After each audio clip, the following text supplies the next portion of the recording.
Terry Ann, thank you so much for joining us. I think before we start our conversation, there's just a bit from the beginning of your book. I just want to read very quickly because for me it just sets the tone for the rest of the book. Good afternoon and good morning. Let me introduce myself and let me paraphrase further down. I am the closed ABC in every shop owned by Mary Ann and her family. I am a Shahid's mutton bunny and chips from Spa. I'm 2 loaves of sliced bread, a polony special and an AK-47. I am sugar from next door and an onion and a loose tea bag. I'm the AGS Church and the 2 Catholic churches. I am the Old Apostolic Church and the New. I am the SDA churches and the Masit in Extension 1. I am the Pinkster Church and the myriad of churches named after some weird part of Jesus' story. I am the Bid Ears on Wednesdays and churches in people's yards. And so the list goes on. This is how you open your book, where you introduce Eldorado Park as a living, breathing thing. How important was it for you in your debut novel, set in Eldorado Park, a place where you grew up, for you to set the tone for Eldorado Park to be almost the 6th character in this book? First of all, hi, Marcel. Thank you so much for having me. For me, it was really important to show Eldos as this multi-dimensional place, and I thought the best way to do that was to give the place a character. And this actually came to me after my mom read a little bit of the book while it was still in draft, and she was like, well, you write so much about Eldos, why don't you give Eldos that sort of the voice of its own? And once that came into focus, it just made sense, because I think as much as the characters and the themes are important, Eldos and location was a very important theme from the get-go. Now, tell us a bit about your life story, because I think that fuels a lot of what is in this book and how you portray the characters, and indeed Eldorado Park. You grew up in Eldorado Park with your grandparents, and you eventually left as a teenager. You moved out of Eldorado Park, but you say that this part of Johannesburg will forever be a part of your life. But you wrote also about in growing up in this mainly coloured community, you were also a coloured child with albinism, were in a working class family, and that added another layer to your experience growing up, and part and parcel of where you escaped to as you dealt with your reality was books that was encouraged by your grandparents. Tell us how important that was in your journey.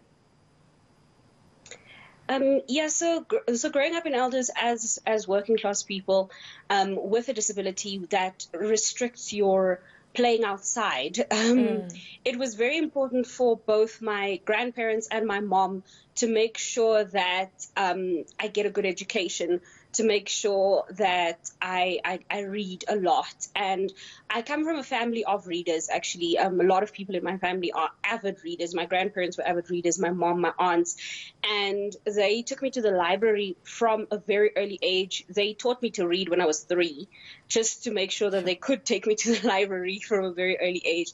And it became such a place, almost like a telescope into the rest of the world, because now I could read about England without having to get on a plane. You know, I could read about these places that I've never been to and see myself outside of Eldos through the pages of Enid Blyton books and Jane Austen books and Charles Dickens books. And now you went on then to study English and Afrikaans literature at university, and you've told in various interviews that you've done that's when you discovered the importance of people being able to, being allowed to, be given access to telling their own stories in the way that they communicate, and how that was part and parcel of the world that opened up to you when you went to go and study further after school, and which eventually led to the style that you chose to write this book, Those Who Live in Cages. Tell us about that process, about how you decided to portray these different characters, because it's made up of letters, of conversations, but it's very much one-sided stories coming from these 5 female characters that you've decided to make the focus of your book.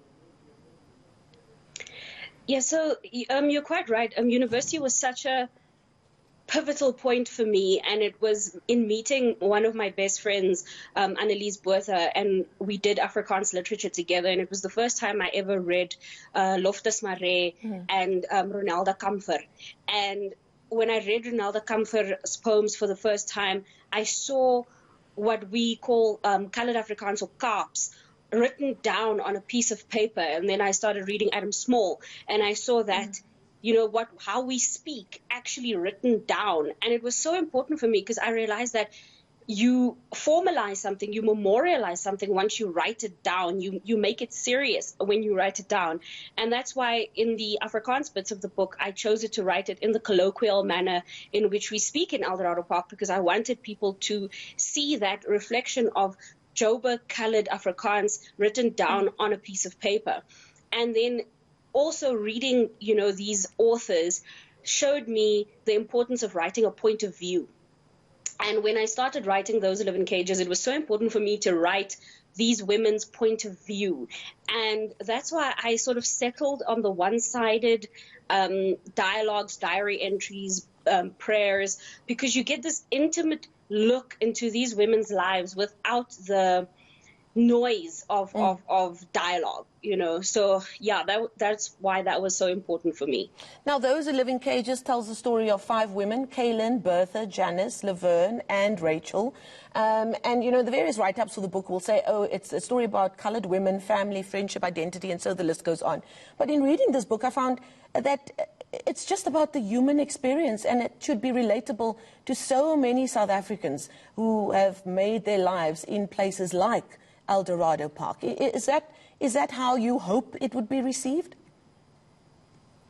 Most definitely. I think there are some issues to the book that shows that unique intersection between coloredness and then the rest of systemic oppression. But it's such a universal story. We all go through the types of things that get experienced in the book. There are, across race and class, we have drug use. Across race and class, we've got GBV, we've got teenage pregnancy, teenage angst. Women across race and class have got questions about their liberation. So I think that it would resonate with anyone. And if you do not come from a community like Eldorado Park, it then teaches you about the psyche of the people that live in communities like that. And I mean, I spoke in our introduction about the recent horrific killing of 16-year-old Nathaniel Julies, and I know you were also very outspoken on social media during that time about how a community like Eldorado Park is repeatedly portrayed, because that is when the mainstream media goes to these places, when tragic stories like this happens. But that's not all it is. In front of center of so many of these stories that we tell as the media is often the woman. The mother of Nathaniel Julies was spoken to repeatedly. The aunts, at the funerals, we see the pictures of the mothers in mourning and saying, this has to stop. We can't keep putting our children in danger.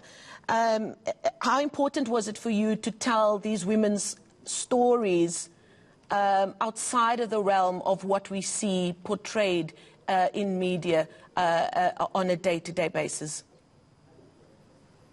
It was so important for me to show characters like your Bertha, which is a character that you're familiar with if you come from a township. I wanted to show the nuance that goes into making up a woman like that. And Bertha is reflexive of so many of my aunts, of her friends, of women that I grew up around, that are working class and that worked in the manufacturing industry. And Bertha for me was the most important, because I wanted to show that this is not just your fishy fashions. That fishy fashions is not the full extent of what you're going to get when you see a factory worker. This is a woman that's got prayers, she's got hopes, she's got dreams, she's got disappointments, she's got she has a family, she has feelings.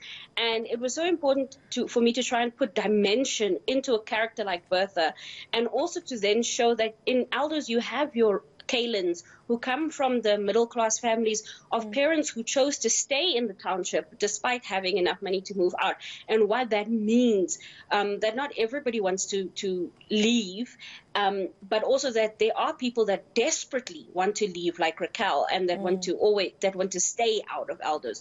So I really wanted to try and show all of these different women, and it's been inspired by a lot of real women that I've encountered in my life. Well, Terry Ann Adams, thank you for being an inspiration in your own work that you do. Thank you so much for joining us. The author of Those Who Live in Cages, a new book that's just been released a few weeks ago. On the front cover of the book, Solly Philander, a very well-known artist and activist, he endorses the book saying, "This is a magnificent work and an exceptional achievement. Terry Ann Adams writes for me." And we do need more stories that are written that reflects the South African experience across the board. We thank Terry Ann for her time.